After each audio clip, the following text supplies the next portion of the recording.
Florian, de quoi on parle aujourd'hui déjà? Ouais. De foot? Ok. De traduction? D'accord. De photos? De malbouffe? T'es sûr pour la malbouffe? Ouais. Ok. De jeu, d'accord. Bon, ben voilà, vous savez tout. Bonjour et bienvenue à tous. Mon complice, Florian, et moi-même sommes très heureux de vous retrouver pour un nouveau numéro de Phonaps.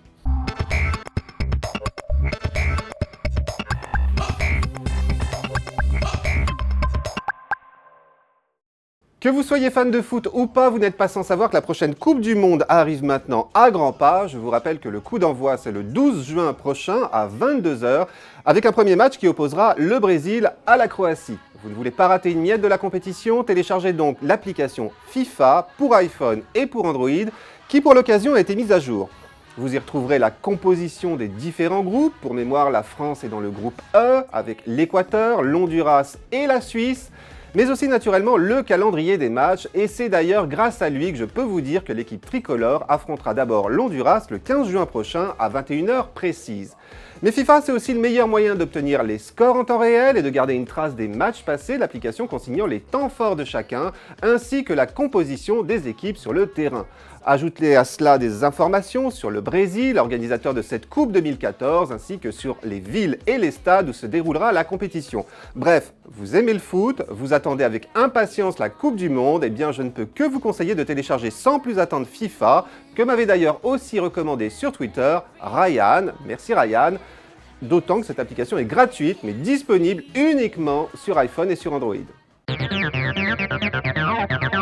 Allez, maintenant une petite application pour Android qui va vous simplifier la vie lorsque vous recevez des mails ou des documents en anglais, ou même dans une autre langue étrangère, car avec In-App Translator, vous allez pouvoir les traduire à la volée sans jamais quitter l'application dans laquelle vous vous trouvez.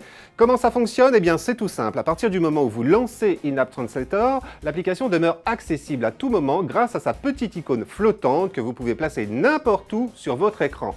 Dès que vous avez besoin de traduire un texte, commencez par le copier, puis touchez l'icône d'In-App Translator pour le coller dans la petite fenêtre qui va alors apparaître.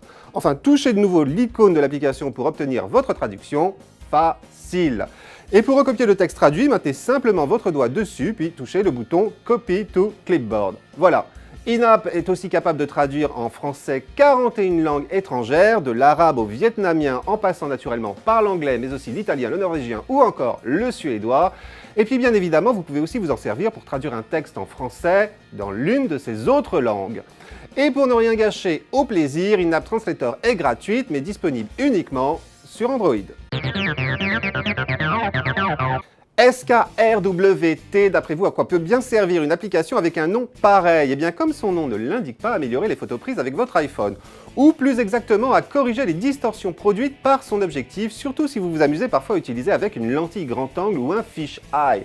Et puis aussi à redresser les clichés pris de travers, à en modifier la perspective horizontale ou verticale, à les retourner, à en assombrir ou à en éclaircir les bords, à en changer le format ou encore à les recadrer. Vous pouvez au choix prendre vos photos directement avec SKRWT pour ensuite les retoucher ou bien aller modifier des clichés déjà présents sur votre smartphone. L'interface de l'application est minimaliste, vous disposez juste en bas de votre écran d'une petite barre contenant les différents outils de retouche. À chaque fois que vous en sélectionnez un, celle-ci se transforme en petite roue crantée à faire tourner dans un sens ou dans un autre pour ajuster l'effet recherché. Lorsque vous êtes satisfait du résultat, il ne vous reste plus qu'à l'enregistrer sur votre smartphone, mais l'appli vous propose aussi de la poster sur Instagram. A noter que dans tous les cas, SKRWT va créer une copie modifiée de votre photo originale sans pour autant effacer cette dernière. Vous pouvez donc enregistrer à tout moment vos modifications sans aucun risque.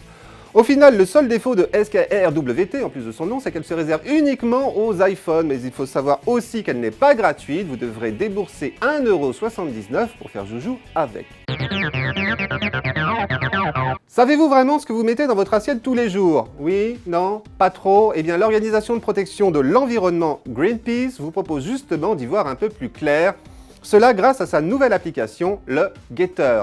Le Getter vous permet ainsi de repérer parmi plus de 150 marques et 300 produits quels sont ceux qui contiennent des OGM ou des pesticides tueurs d'abeilles. C'est simple, commencez par sélectionner une marque ou bien parcourez les rayons de l'application et choisissez un produit. À côté de chacun d'eux apparaissent systématiquement deux petits pictos. Le premier vous alerte sur l'utilisation ou non d'OGM, le second sur le recours ou non à des pesticides tueurs d'abeilles. Une coche verte signifie que le produit est exempt de tout produit toxique, un point d'exclamation d'exclamation orange que le fabricant s'est engagé à les supprimer. Une croix rouge qui ne garantit absolument pas l'absence d'OGM et de pesticides dans ses produits. Un trait rouge qu'il a tout simplement refusé de répondre au questionnaire de Greenpeace, et ça, c'est pas bon signe.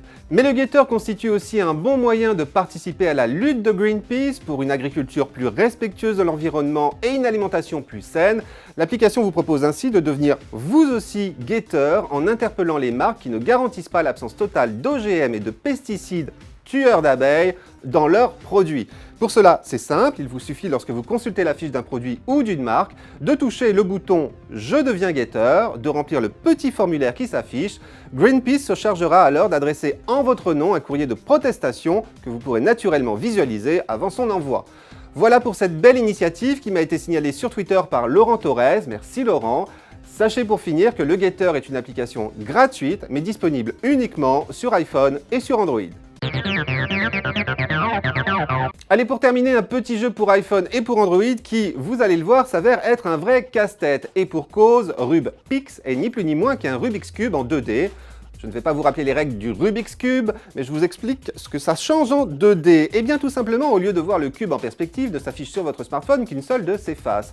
Et le but du jeu est de reproduire la figure qui se trouve en haut de votre écran en réalisant le moins de déplacements possible. La difficulté étant bien sûr que lorsque vous déplacez une case, ce n'est pas juste la case qui bouge, mais toute la rangée.